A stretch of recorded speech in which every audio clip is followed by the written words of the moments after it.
Hey, this is Stolly Babe, and you're listening to the fellas on Missin Curfew. Welcome back to a fresh new episode of Missin Curfew Updogg Mondays. Mondays, fella. How are we? I sound like it's Monday. I sound like Peter Gurgis. You got the Halls in there? What do you, Canadips or Halls? There's something. Maybe Canadips comes out with a Halls flavor. Just in case after those, long weekends, you get a little double dip.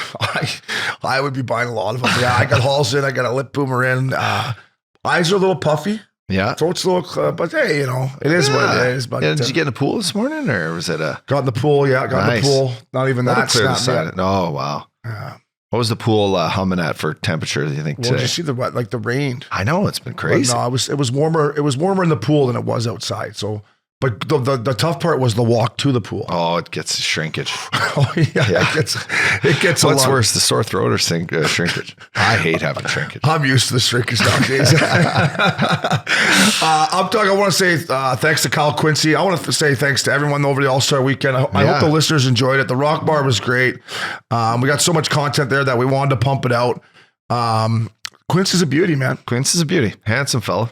Got a lot going on. Love it. And he fought Daniel Winnick, which I never knew. No, he fought the windbag. I would have liked to. I mean, I love Daniel Winnick, but there were some practices where I wanted to grab the old windbag. So. Oh, yeah. Even in the dressing room. Fucking shut up, Winnie. Jesus. So, Updogg, obviously with the LA Kings humming here, you just saw our boy Jarret Stoll over the weekend playing golf. Wanted to get him in here, talk some Kings. He's doing great jobs, media development, so it's always fun to have Stolly Babe on here. God, I wish if I was still playing, I wish I'd have a guy like Stolly being my development guy. Right? Always on the right side of the puck, always has a smile on his face, always the right guy to go to if you have an issue, whether it's on ice, off ice. Guy was a natural born leader, Mem Cup champ, 2-time Stanley Cup champ. Wasn't the Bel-Air champ at the Little Pro, but he definitely had his moments there teeing it up this weekend. But great guy. It's a great point by you on development, and going back to our Florida Panthers days when I was down in the jungle texting you and missing out on what you were doing. Brian McCabe would come down and I would tell Weezy Baby and these young kids, like, you guys know how lucky you are to have a guy like Brian McCabe that played the game the right way. That's a good guy that you can go to dinner with, that you could have a beer with, that you can pick his brain. And Stolly's the same way. So It's a great point by you. Looking forward to catching up with him here and seeing some of your shenanigans over the weekend at Bel-Air. Here comes Stolly Babe. Welcome back to Missin Curfew. Updogg, our boy Jarret Stoll. Stolly fella, how you doing? I'm doing great, boys. Nice to be on with you. Sorry I'm not in the studio. It's this is the best we can do right now, but in the future I'll get down there. I'd say you got a pretty nice little studio there at the house. I mean, between how much FaceTime 1942s in the background, Yeah, between a couple cups back there, some good pictures. I'm sure there's a Mem Cup picture back there somewhere. Yeah, there is actually. We weren't going to make you come down in the rain without golf. The only way it makes sense is if we could get out and have a nice lunch and get out there and have a nice round of golf, Yeah. You got to kill two birds with one stone, right? Yeah. And as you can tell by my throat, I played a lot of golf this weekend and drank a lot of whiskey this weekend. But how was the old Bel-Air member guest there? My boy Updogg was up there playing with you. How was it? Yeah, it was awesome. It was good to meet a lot of different people. Like the flight that me and my buddy Vito were in, I only knew a couple guys. So by the end of the second day, you played 5 matches and you meet so many good people, cool guys from really around the country. So it's a great event. They put on a great show. The entertainment was good. The Thursday night, they had a little hot stove up there with some of the guys, and that was hilarious. And it's good to see Uppy too, and watch a couple of his shots. He's still got some game. It's amazing the sound, Obes, when Uppy hits the golf ball, like it sounds like a pro. Like I never hear the sound of that. And I've heard it too much. So you can start hearing. You can start hearing. I've heard it too much. Yeah, crispy rice. A couple takeaways. The smash burgers are insane. Oh, Bel-Air has the best burgers on the planet. Up and in burgers. The up and ins. The back, the back 9, those stretch of holes in the back 9 where everyone's coming this way and the rest of the boys are going this way with the creek in the middle. Yeah. The banter that goes on during those couple holes is all time. It's like a great back and forth where you see everyone on the golf course basically, right? So you chirp a guy here, chirp a guy there. Massimo likes to chirp. I got to give him some shit right now. This guy, was he letting you have it or lets everyone have it? Yeah, he tries to throw it around, but I got a couple inches on him, so I make sure he knows. He tried to tackle me on one tee box, And his partner was John Elway, who's an absolute legend for more reasons than just being a great golfer and a Hall of Famer.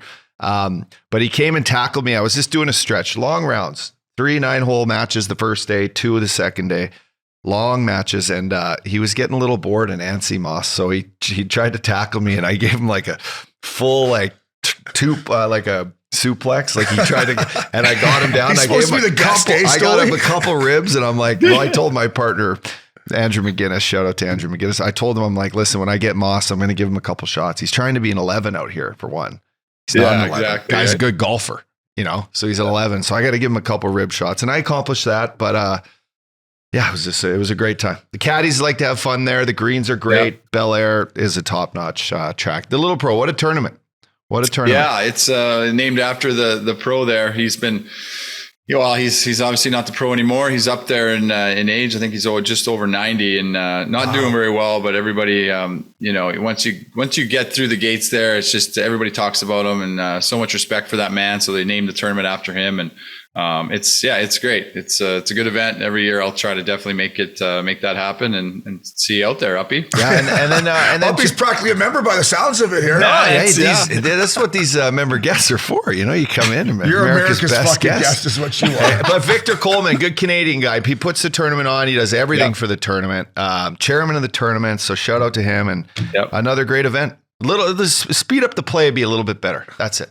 Yeah, a little. How's your game, Stolly? Before we get into some hockey, I remember we used to play a little bit of golf back in the day. Steady Eddie, down the middle, hit the fairways, always good golf attire. Is that still the scouting report on your game, or have you tinker it as you become more of a veteran out there? No, the style's still there. I think you try to look sharp, but the golf game it's off and on. I'm about a 6 handicap at Bel-Air, so it's can get around, but like Uppy said, there's some tough holes, so you have some tough rounds, but at the end of the day, it's just about getting out there and enjoying the green out there and a nice course and good guys and camaraderie and just being competitive, right? We're all competitive, especially with what we've done in our careers playing hockey. And you just take it to the golf course. You try to play as best you can. But it's fun getting out. I wish I could get out a little bit more just, with the hockey season and the schedules. It's a little tough, but I try my best. It's just such a good hang. Like, I'm not going to lie, Stolly, my game has been in shambles. I went through a little swing change. I started from going right to left to try to hit left to right, a little easier on the body. So I went from a 7 to a 10. And there's been days that I was like, I'm over this game. But it's such a good hang with your buddies. And some of my buddies, the only time I get to see them. So I'm like, I got to suck it up, shoot 85, lose a couple hundred, just, because it's a good hang, Stolly, baby. And Stolly, when we're amateurs and the type of golfers we are, once you said the word swing change... You thought he was going to no, Stoll. You thought he should start hitting left-handed, right? Because that's what I've been telling him for forever. I'm like, he's good left-handed D-man. He liked to throw it on his backhand a few times, but I'm like, fuck, you should be a lefty, bro. I think give it 1 year, your game would be probably like a 3. Yeah, maybe. And shout out to you. Speaking of buddies and camaraderie, you brought your boys up from Saskatchewan, Saskatoon. Our boy Vito, who I met Vito back in the day when you used to have your golf tournament in Saskatoon. That's so right. Nice that you brought your boys in to share a little Hollywood with them. Yeah, exactly. They were both, and Big Show too, Clint Belitsky and Vito, but they were both coming in anyways, which is kind of crazy. And I got the email when the member guest would be, and it was the same time that they, the period that they were here. So, I had a little bit of a decision to make, and so my buddy Clint, we call him the Big Show, and he's not that big, but that's another story. But so he came to me and he's like, man, I pick Vito. I can't play in these things. I get too nervous. I'm going to be shaking out there. Just take Vito. Seriously, Vito's good in these things. He can take it. He's so serious with his game. So it was an easy decision to take Vito. And so the thing in Saskatoon, I guess he's leading up to this. They obviously you're not playing golf in Saskatoon, so they have a golf dome, and I guess he's been there like 3 or 4 days a week leading up to this. He's got a swing coach, and he's just been practicing so hard. And so when we got out on the course, like he played awesome. He played really, really well. And everybody was talking about it and like, how are you playing so well? You live in Saskatchewan. Like, so he was telling the boys that he plays golf in the golf dome and on the simulator. So finally he gets to play on some grass. So everybody was joking around with him about, he's played Augusta lately. He's played Cypress. He's played all these unbelievable Pebble, played all these unbelievable courses on the simulator. And some boys are giving him a hard time about that, but no, he was a great partner. Stoll, I wanted to tell you, I did a podcast last week and someone was like, hey, where'd the fella thing come from with Missin Curfew, the fella thing? And I said, I got to be honest, like it was always me, Ups and Loops down in Newport, but I was good friends with Brad Richardson and then those boys knew Stoll, and we'd always go up to Manhattan Beach for the 6-man tournament, and we just kind of hung out sparingly. But I think it started with Stoll and Richie, and then we just started bringing her down here. It was like, fella, what's going on? Fella, how you doing, fella? So we have to give you credit for, we might have sniped the fella from you and Richie, babe, by the way. So. That's all right. You guys do a hell of a job with it. We don't have podcasts or hats or t-shirts, and you guys take it. I think we were all in this together. We were on the fella around. Stoll, I want to start with the Quickie trade with you, buddy. I was texting with you when it went down, and obviously the run you guys had there without him. Just walk me through the process from the next player, now the guy that works for the team and does media. Were you shocked or how it went down? And how did Quickie handle it when he found out he was finally going to Vegas? Yeah, it was definitely a shock. I think, someone like that who's done so much for the organization and kind of, I don't think this is last year by any means, but he's not 30 years old anymore either, but it was a tough one. It's the team had struggled defensively, and there was too many. The goals against wasn't great. The numbers weren't great, and the organization, Rob Blake, felt that we needed certain things, certain pieces, and it happened. And they make that trade, and we get two guys that we needed to kind of solidify the roster and the lineup. And then unfortunately, Quickie had to go the other way, and. It was tough. I think he was shocked for sure. He didn't take it very well.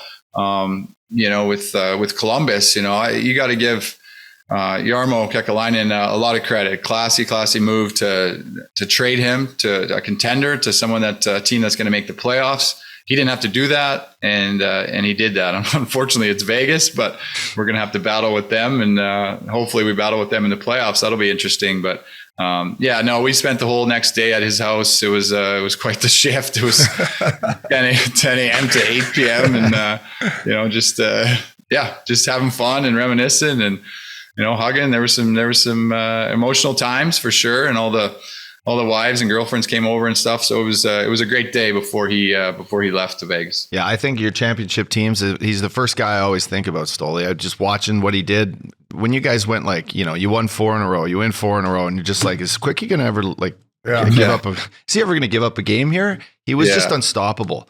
And he was injured. He was injured a lot too. I said it. I can't remember where I said. I think I said it on air when we were talking about him. And he was hurt. He was never healthy during that whole run in 2012. And the numbers he put up, and we all know how he plays, right? With the splits and how explosive he is side to side, and his groin, his hips were not good. And that's I just can't. I don't know how the heck he played that well or even played. So.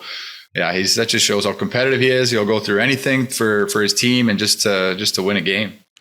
I guess we've all found this out, but when you win, I never won a cup. When you win a couple cups and you're like that, to me, it was just like how quickly it happened. But that's how quick it happens to all of us, right? Listen, Rob Blake has a job to do. The LA Kings are a good team right now. I want to talk to the two guys they picked up. And at the end of the day, it's a business, right? Stoll, when I was texting you after, I guess I texted you, I was like, it's still a business and you got to make the right decision for the LA Kings. Yeah. And unfortunately, that's the way it is. And people get traded, right? A lot of really, really good hockey players got traded or get traded. Very few guys play in the same organization for 13, 18, 20 years, whatever, right? That's very rare now. Dustin Brown just did it here in LA. You look at guys like Steve Yzerman or Nicholas Lidstrom and, all those guys that did it. It's hard to do. It's hard to do. You got to almost get lucky, right? You got to hope your team is good and hope your team is a playoff team and, everything fits in, the puzzle fits. But yeah, it's just, I hate to say it, but it is what it is. And it is the business of it. Go ahead. I just wanted to say, for all the guys you just mentioned there that stayed, there's just as many or more that play on different teams and have a chance to win with two different teams. And I always look at it as, this is just a wide open opportunity for him to just either continue his career and be another champion in a different city with a whole different kind of fan base and outlook. And what better place than Vegas? Our boy Todd Pickup. It's an amazing place to play. I'm sure he's always, and I don't know if you got the chance to play in there, but that first couple of years you go in there, I'm like, this would be fucking awesome to be in here. Yeah. I don't know, but I'm jealous of these guys cruising around and they got just as good of a team as then. I wanted to ask before, did you have something to jump on it? Buddy. The dynamic between him and Copley this year, was it something that like you guys kind of were like, fuck, I hope we don't like kind of lose Quickie, because Copley was, 22-4, playing unbelievable, carrying the weight. How was the dynamic between him and Quickie, and were you kind of expecting maybe that move to happen? Well, the dynamic was good. Like their relationship, their friendship. From what I saw, it looked great. It was competitive for sure, right? Like Quickie wanted to play. He wanted to play more games than what he played for sure. But Copley comes in and win games, and that's kind of what it's all about, right? Is winning. So I think that relationship was good. With Quickie, I'm sure he didn't handle not playing those games really well, but he shouldn't, right? Like if he's fine with that, then that's an issue. That's a problem, and especially with him, I know that's not the way he's built. That's not the way he's made up. So it was a good relationship. It was totally fine. There was no issues throughout the season, and Copley just kept winning games. And at the end of the day, that's what team sport. You gotta. That's what you're playing for. So that's pretty much all I could say with that. It was fine. There was no drama. I guess that's the best way to put it. Yeah, Stoll, you mentioned Columbus, me and the Updogg, especially the Updogg's hard on Columbus. And I guess we both are a little bit, but the Updogg's real hard on Columbus. I wasn't able to go in there and demand a trade. Yeah, he wanted to, but they said, I have a seat right here you're wearing. What numbers you wear? I don't even remember. It was like a training camp number. It had to be like 63 or something. I put up half decent numbers in 20 games there, but God, just get me out of there. Thank God I was a free agent, Stoley. Thank God. Still, I watch lots of hockey. Columbus is, I got to be honest, not a team I watch a lot. So this Gavrikov, I didn't know much about him. I knew he wasn't happy there. And Stoley, he's come in. His ability with his stick, he's one of the best sticks I've seen. The way he moves laterally, his size, his ability to make a first pass, in a short sample size. I mean, everyone in the organization's got to be thrilled with this kid. Yeah, you said it all right there. He's I'm really, I shouldn't say shocked, but obviously the scouts, our scouts and our management identified him as someone that we needed and that he could play like this and be this type of player. You're right. His stick is so long and so active, and he's smart with it. He gets up the ice. I wouldn't say he's like a pretty skater or a smooth skater, but he gets there. He gets from A to B, and he's more offensive than I thought. Every time I'm looking there, he's supposed to be a defensive defenseman. Every time I'm looking on the ice, he's in front of their net and in the corner. So, but he makes those reads in a smart way. He never gets caught. And Trent Yanni, he talks to us all the time. He comes up to our development room and just to get away from the coaches, he comes and we hot stove it a little bit. And that's exactly what he said. He's not, Trent's not, Jans isn't afraid back there or nervous back there with him on the ice. And he can play 20, 22 minutes and take a little bit of heat off of Drew and Mikey Anderson. But our top four, and Matty Roy, throw him in there. Our top four is really, really good, I believe, especially defensively. So whoever we play in the playoffs, you play Edmonton, you got to deal with those guys, and you play Vegas, they got obviously Eichel, and they're deep up front too. So I think we match up in the playoffs with a bunch of different teams pretty well. But no, Gavrikov, he's the real deal, man. I'm really, really impressed with him. And, I wouldn't say right now, I don't think he's over, he's not physical. He can throw the body around, but I think he's just more smart. Yeah. Good read. Smart, he closes the gap quick. The way he closes the gap and holds the line and shit, you don't see that a whole lot. Maybe because the game's so fast, D-man. Yeah, and that's modern day physicality, really. Having a good stick right? Now it's harder to play than Scott Stevens kind of, Yeah. Exactly. So, and one quick thing with development, we're all to fault too. We're teaching guys, hey, stick on puck, any little tick for a turnover. And last night, we had two great forechecking goals, because now we're telling our guys, hey, you can stick on puck, but you still can finish, right? Because you can do both. And I remember when I played, I was terrible at it. As F1, I'm just going in, my stick's up in the air. Yeah, totally. Don't I know it? I cut this guy for 6 right above the eye because I had my stick high. Fucking Stoley got me too. I don't know if it was playoffs, but Stoley got me high with the stick too. But anyways, keep going, Stoley. And then all you do as a D-man is go D to D. And I didn't do anything. I hit you. Yeah. But just doing both, stick on puck, finish, and maybe you get a turnover there. So, but nowadays it's all swinging, right? Angles, swinging, and stick checking. And I tell you what, our parents, right? Our dads, that's probably one thing that they told all of us, right? Don't stick check. Yeah, So, yeah. No, well, our coaches would tell us too, right? Like we're swinging. How many times You do that one more time, you're sitting on the bench. Maybe not. Yeah, exactly. But how many times did coach come in and say, boys, we're playing on the end of our stick and we're swinging away from pucks? And now you watch the game and they're telling you to swing away from pucks. It's like back in our day, it was like, stop on that thing. Stop swinging. Stop swinging. Yeah. Bunch of swingers out there. Well, that was after the game, Updogg. That was after the game. Hey, I want to ask you about Mikey Anderson. You talked about him there. We have a segment called Back Up the Brinks Truck. Updogg talks about playing a lot, still wanting to play it. And I never say I really want to, but I was a little jealous of the Mikey Anderson deal. Is he better than I think he is, Stoll? I watch you guys play a lot. I don't watch him every night like you. Like, is he just kind of the guy once you're on your team, you're like, you realize how good he is? Yeah, 100%. That's a great deal for both sides. He's so steady. Last year in the playoffs, he had a great year last year. You know, he's not off. He's never, no disrespect, but Mikey's probably never going to get 10 goals, you know, or 8 goals. But, you know, he'll get up in the play and be smart that way. But it's his defending. It's his closing, his gaps, you know, to play with Drew, so to allow Drew to be more, you know, offensive and take more risks out there a little bit, so to speak. But no, he really came out in the playoffs last year against Edmonton. He was hard on those guys. I know they still had points and they still won the series, but you know, we didn't have Drew either. So that was a big, big loss for us. And maybe it would have been a different series, but we lost in game 7. But Mikey played hard, played physical, frustrated those guys over there, Draisaitl, McDavid. And he is way better than people think, for sure. I know not a lot of people, you know, out east, our games start at 10:30. So it's tough for people to see our games and watch our games, you know, start to finish type of thing. But yeah, you said it. He's better than most people think. Go ahead. No, you go ahead. I just wanted to say, does this group, you know, you've been with these guys, development wise, you're talking about on TV, you're watching their games. Does this group have something to prove this year? They're kind of like down the stretch, you know, playing their best hockey they have been in a long time. They, you know who you're kind of sizing up here in the first round, a little bit of a rematch. Do they have something to prove? And you know, having a chance last year in game 6 to close them out in a game 7, you know, these guys and a healthy group, you know, do they have something to prove this year? Once the playoffs start, say they face Edmonton, probably then. But you know, right now they're just playing. And Todd said it last night in his presser. We're not caring. You know, we don't really care. Yeah, our record's really good, especially lately. But they're just playing. Right now, they're just playing to make the playoffs, play as best as they can heading into the playoffs.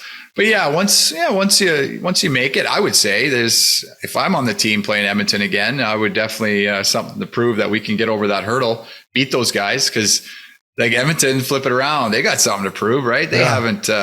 They want to get to the finals with, especially with the guys they have on their team. So, but we got a different team now, and the additions we had, it's built to beat those guys and built to beat Vegas and get to the conference final. Colorado, maybe if they're there, who knows? But it's definitely, I would definitely say that in terms of, who you're playing in the playoffs and getting past that first round. Cause Todd, this is Todd's 4th year, I think.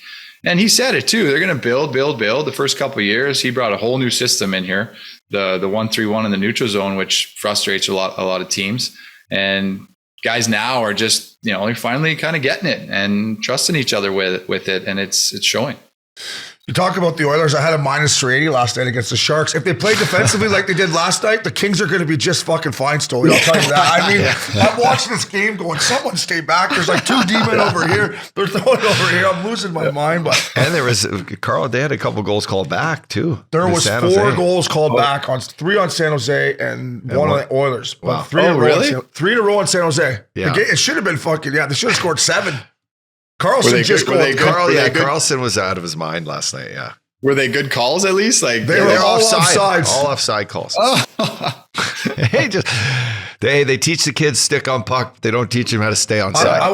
Boys are fired up to get in that zone. Yeah, that's a good question. And we're going to do our rundown after we have you on. But something the coach, if I was a coach, I'd say, boys, start dragging the fucking toe when you go over the line. Like, I don't care if you think you're onside by 5 but it doesn't even need to be on the ice anymore. It just needs to be back, right? Just drag it. Get that groin out there a bit, like, and hold that. Because these guys are just like, it's such a big call. They're too horny. Yeah, they're just up, horned up. But stretch those ham hocks before you get out there, boys. Still, you talk about Todd, and I was going to ask him, and I didn't realize it was 4 years, but I guess as a former guy that's won a couple, like, are they farther ahead in his 4 years than you thought they were going to be? Like, was the 1-3-1 the biggest? Like, what changed to make this rebuild? Because we're dealing with a team down here. I love Dallas Aikens. I think he's the right man for the job, but they're in a full rebuild. Like, to me, it felt like things got turned around pretty quickly up there. Well, like think about what has been the problem with the organization for the last number of years. And even when we were winning, like we didn't score enough, right? Yeah. We had to bring in, Jeff Carter in 12 and Marian Gaborik in 14. And this year, unbelievable signing and trade, bringing him in, Kevin Fiala. Like this guy he's unbelievable, like way better than I even thought. He's like kind of Kaprizov a little bit in Minnesota with the way his edges are and how he moves and how dynamic he is. And then that's the thing. The 1-3-1, the defensive side of things, maybe it took, a year or a little bit. And then every year you have new players come in and they got to learn it. It's not easy. It's about trusting, like I said, trusting each other out there. And then offensively, then we needed to be more creative, and the power play had to get better. The power play was never in the top 10 when I was here. And I don't think even until the last couple of years. And they got it to second overall and second in the league. About a month ago, they were second on the power play. I think they're like fifth or sixth now, but that's Fiala. That's Gabe Vilardi having 22 goals already. Vilardi's really taken off and had a good year, or kind of reassurance. Like just he had dealt with some injuries, so he's got over that.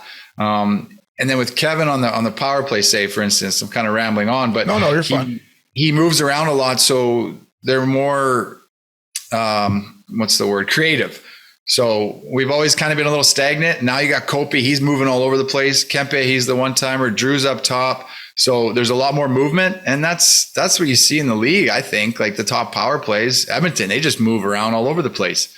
And then broken plays happen, and they do the seam pass to Draisaitl, and it's in the back of the net. But, so that's kind of our team this year. It's way more offensive, but now they're playing really well defensively too, and that's kind of why the team is 8-0-2 in the last 10. So. Yeah. But I know it's crypto now, but it will always be Staples to me. But when you went to Staples back in the day, if you guys did get 2, but if you got 3, we're like, fuck, we're fucked. Yeah, 3. Stories out there, fucking winning draws. Hey, they said Dewey's doing it. We're done. We're down 3-1. It's over. It's over here. Where are we going? Connolly, go fire up the sprinter van. Let's go, Cons. Hey, I want to ask you about Corpusalo. I don't know if you got on Blakey's radar, but when Columbus came west and played out here in California and up in Canada, like I watched those games, and to me, I was like, this kid's as good as anything athletically. Like it's a good problem to have, but do you see which guy maybe? I don't know. To me, it's gonna be Corpusalo. In your opinion, are they just gonna be like 1A, 1B? Yeah, right now that's what it is, and I don't know. Once say game 1 starts, they make the playoffs, knock on wood, all that. But game 1 starts, I don't know. Corpusalo has more experience, right? He's played way more games. So if that's what they're going to go with, I would think that's the call. But who knows? There's 12, 13 games remaining, and you never know what happens. But yeah, they've both won games for us, and that's the bottom line. But that could be a tough call. And coaches, that's what they want to have happen. That's your goal, and your whether it's training camp or playoffs, make the coaches have to make a very, very tough decision. And that'll be a good thing. When you see Todd next week, Obie said, go Corpusalo in game 1 if you're talking to him. He said, he looks like he's out of a scene of Game of Thrones here. He's not going to be on the cover of GQ. He's got the stash, the goatee, and the long fly. I just want to see a little bit of a smile. These guys come in with their training camp photos or their headshots, and they're not. They don't look too happy. It's the National League smile, boy. Yeah, Stoll was always smiling. It's good life, eh? We all miss it. I guess Stoll was smiling. I was going to ask you about a kid that, and kudos to your development department again. Like Quinton Byfield, like he was so young when he got drafted, and the kid in Germany. Stutzel. The kid, he's obviously been a great player too, but. Right now he's playing on your top line. To me, Stoll, his skating, his strength, like, can you see him being on that top line come playoff time? Like, to me, I still look at Byfield as I think playoffs a third line guy, but can he play on that top line with Kopi? Yeah, for sure. Yeah. I think, if the playoffs started tomorrow, I think that's where he'll be. It's just, he went to wing, right? We drafted him as a natural center, and he started. Well, he was center the whole time until probably 6 weeks ago, or maybe 2 months ago. They moved him up there. We had some injuries to see if it would work, see how he would, get some speed on the wings. You got Kempe on one side and Byfield on the other. And, Kopi, he can get up and down the ice pretty easily, right? So if I'm Kopi, I'm loving playing with those two guys. But no, he's made them better too. Like their numbers since Q has joined that line are really, really good. And they've carried the team here the last little while offensively. And you're right, the speed, he's got quick hands, he can make plays. Just at center ice, he just needed a little bit of time. And I think they just tried something, and you got to give Todd a lot of credit, the coaching staff a lot of credit to make that move and try him on the wing. And who knows, he may be a winger. Luke doesn't think so. Luke thinks he's a center. But yeah, like in the future, if he's a C3, if he's a C3 for us, then we got a pretty good team up front. And yeah, when they moved him up there, to me, it just this is what I think. Like he realized he's really, really important to the team. Sometimes you play down in the lineup and you're not playing that much. You're like, well, if I have a bad game, it probably doesn't matter for the team side of things. But for him, like if he has a tough game, your top line is probably having a tough game. And that's your top line. So I think his focus is there a little bit more. And he realizes Kopi's been a big help for him. They've been talking a lot on the bench, and Kopi's told me to my face, like he's really, really happy playing with Q, and he's doing great. So just has to keep rolling, just keep playing and keep maturing. Because he's still a really, really young kid and trying to figure it out still. And people compare that to Stutzel's got over 30 goals already, and he's a different player. Totally. And some guys take a year, some guys take 3 years, and you can't compare the two. A lot of people do, but they're totally two different types of players, and we're totally two different types of teams. Yeah, it's like, hey, kid, if you can play the left wing here and make some, get the puck out, you're going to play with a Hall of Famer, not on the third line center. I mean, if I play wing, if I can play with Kopi too, I'll play wing. Face-offs are overrated, although Stoll was the best at face-offs. Like, Kopi, can I get you anything? You want some tape? Kopi, what's going on? Can I get you Gatorade? Or what do you need? All you got to do is get the puck out off the wall. Hey, that's all. Hey, totally.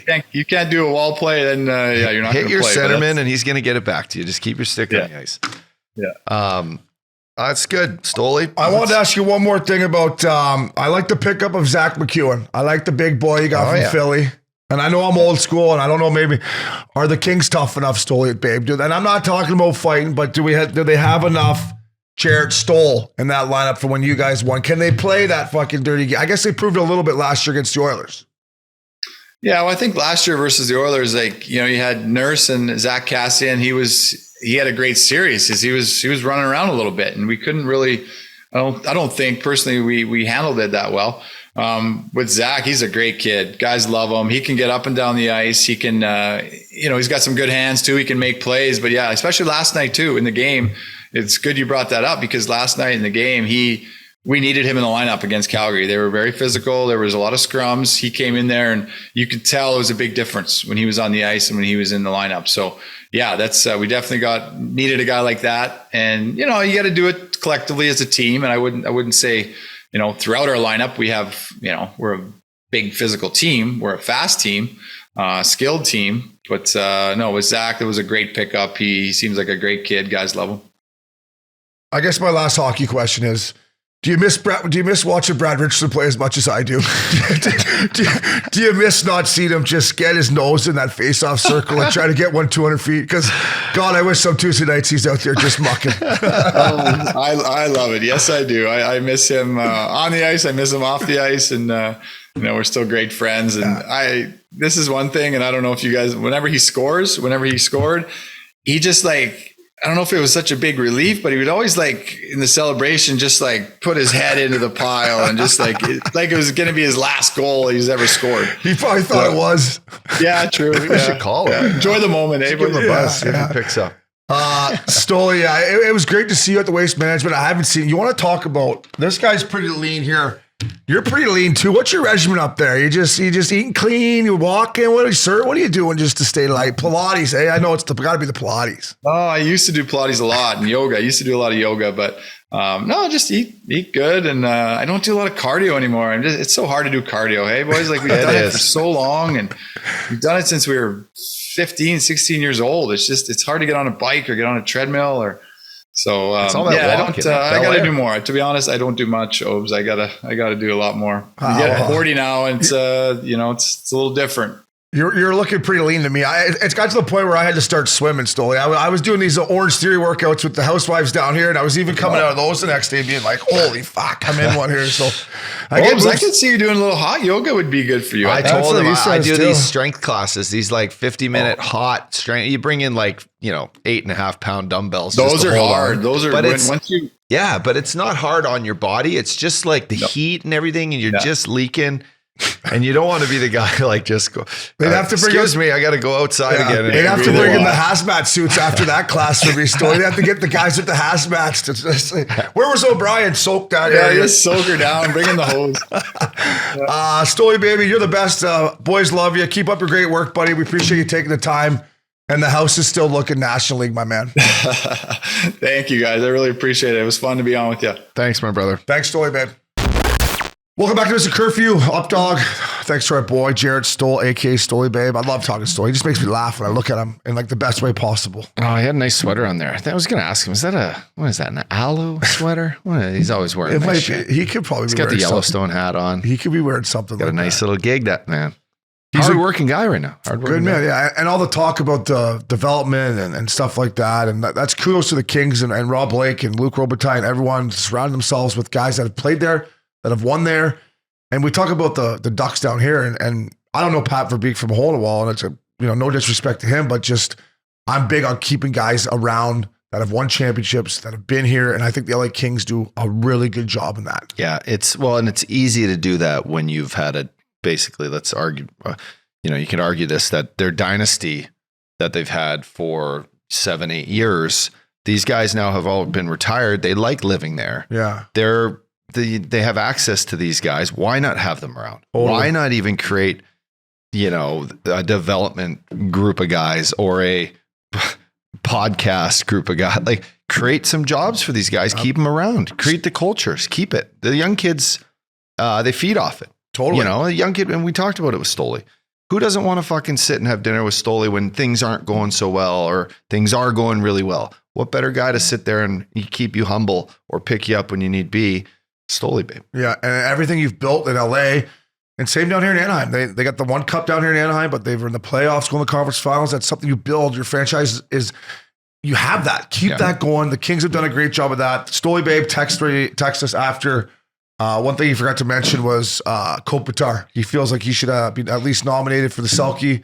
I think he's right. 65 points. 36 years old. Yeah, he's still a horse out there. He's a horse. Get this guy a fucking Labatt blue light. Get him a blue light. Get him a blue light. Copy. Here, let's crack.